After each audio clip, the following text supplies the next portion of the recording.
Hello, dear people, to everyone. I intend to tell you uh, three true stories about life and about death. You would ask, how is that connected?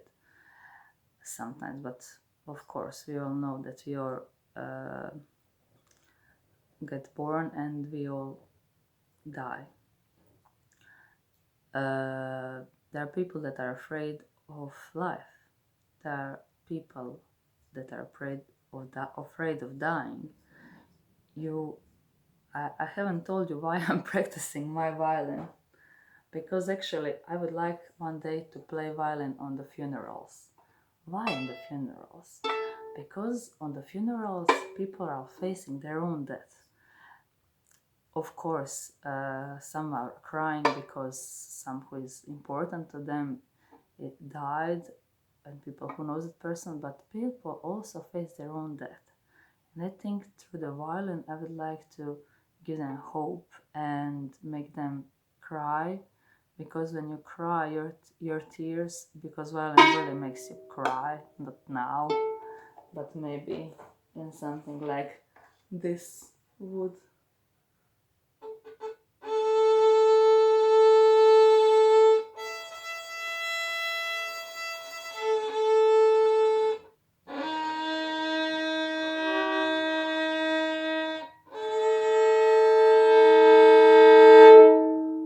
Okay. And I think it is good to cry when you are facing some of your fears, because you can get over it. I did, for example, I'm not afraid of life and I'm not afraid of death. I was more afraid of living there, of dying. So, this first story that I'm going to tell through my painting is my view on life. You see, I see life as a journey, but like trip, like you go around the world on trip, and you know where you're going to return.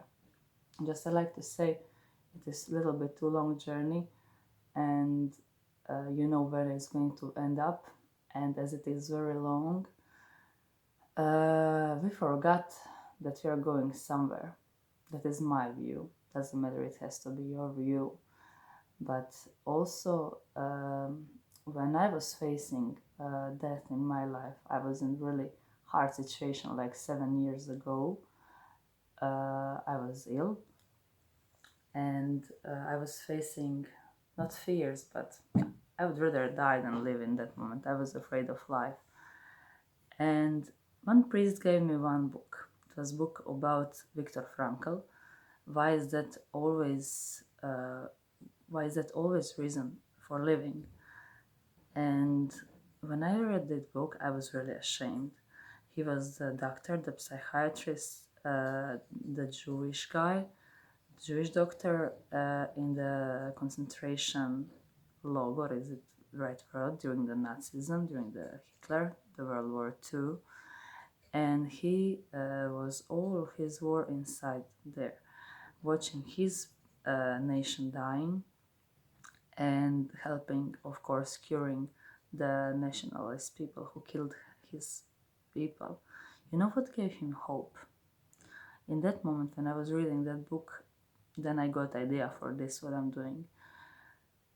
It hope gave him the idea that one day he's going to go out and give hope to others. And he invented logotherapy, the discipline. You can see Logotherapy by Viktor Frankl. And through logotherapy, he also gave me hope that I'm going to give someone else hope one day.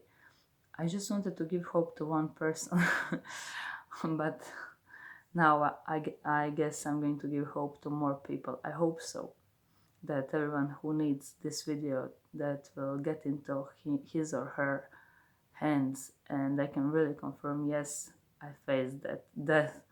I was in the huge dilemma of, is it worth for my family and my friends that I live, or it is worse that I die? What, in which situation would suffering be bigger? And you know why I decided to live? Actually, because of my mother, because she gave those 2 years in doing everything to help me. And I said, no, he would pass after me, then maybe people are not going to cry for me, but are going to cry for her. And that priest told me, I asked him, what if I'm going to be unhappy for all my life? And he said, then you are going to be unhappy, you're going to work, you're going to suffer, but you're going to live until the end of your life. I was like, no way, suffering like this. But I'm suffering and I'm not suffering anymore. Actually, I'm really peaceful, joy, and happy person. Actually, with joy, I like to prefer to say deep peace and joy, because happiness is just something that passes from the moments. But in every of my painting, I feel like I'm dying.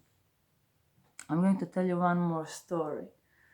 Like I'm dying, like the soul goes out from me to give something to world, to other people. You see this painting?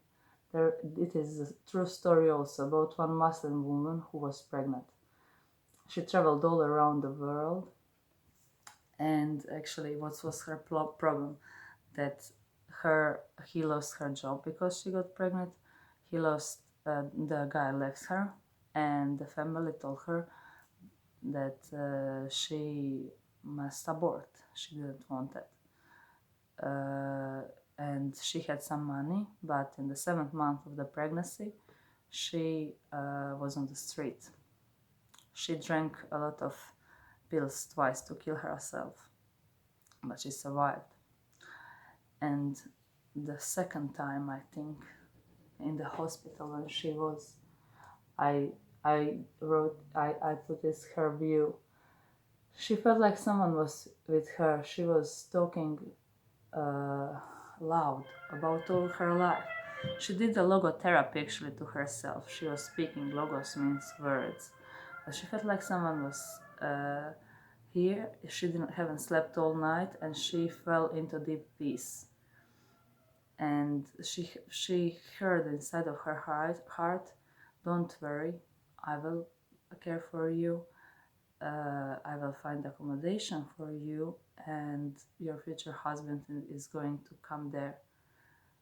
What happened after that is that really I'm not sure, was it blind old lady, gave her accommodation for her and baby. And 2.5 years ago, one people came there for evangelization, and she met her husband like that. So that is a true story. I think the story is old, 15 years, something like that. That little boy is now, but that woman wanted to stay private. That happened in Bosnia and Herzegovina. The third story I have painted for my dear husband. You see, I painted one bed but beautiful, and two person. I'm definitely going to make tell something like that, to tell something like this, if he will want. I don't know what he will say on this big painting, because he doesn't want to die. He wants to have a baby. We don't have a baby anymore. He wants to live to see his children, to see his grandchildren, and as some all in these 2 years, a lot of people that we know just passed, some young, some from my family, and he's a little bit afraid that something happens to him, and or something happens to me. So 365 times in the Bible is written, don't worry, don't worry, don't worry, for every day. Don't think about tomorrow. There is so much to think about today. Don't think about tomorrow. Be in the present. You have heard a lot of times, be in the present, but how? How? I really am in the present. I didn't know when I started these paintings that they are going to look like that. I decided, I was inspired by that, but you know, I'm inspired also by life more than about that. I'm not afraid of dying. but I'm inspired by life because I won't live. Life is beautiful. It just depends on perspective. I painted here myself that I'm going in this boat into that. I'm going to show you one painting that I didn't made. It is just in the perspective now, but it is the person, who is, and here is the dead, and holding the light, giving it to person. She goes to the death to die, and there is the boat, and she's going on the other side.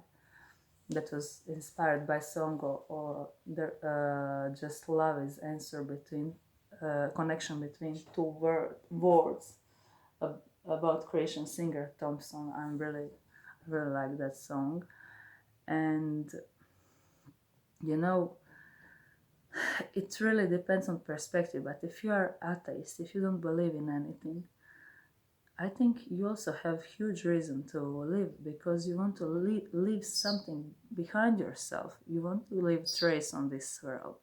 I know a lot of atheists who loves their lives. They use lives even better than those people, than a lot of people that I know that believes in something. Doesn't matter if they are Catholic like I, or doesn't matter which religion, but they're working with their hands. They're strongly struggling to leave something after them. They're trying to do their best. So it doesn't matter, do you believe or you don't believe? Just try to do your best. If you can't today, if you don't think you are not good enough today, don't blame yourself. Tomorrow will be better. In blaming, in watching ourselves in our past, if we are not happy with our past, we just make burden for today. Forget about yesterday. Yesterday is not existing anymore. It is just today. We don't know what's going to be tomorrow, but today, please do what you can, the way you can, from the perspective you have today. Goodbye to everyone and have a peaceful and nice day.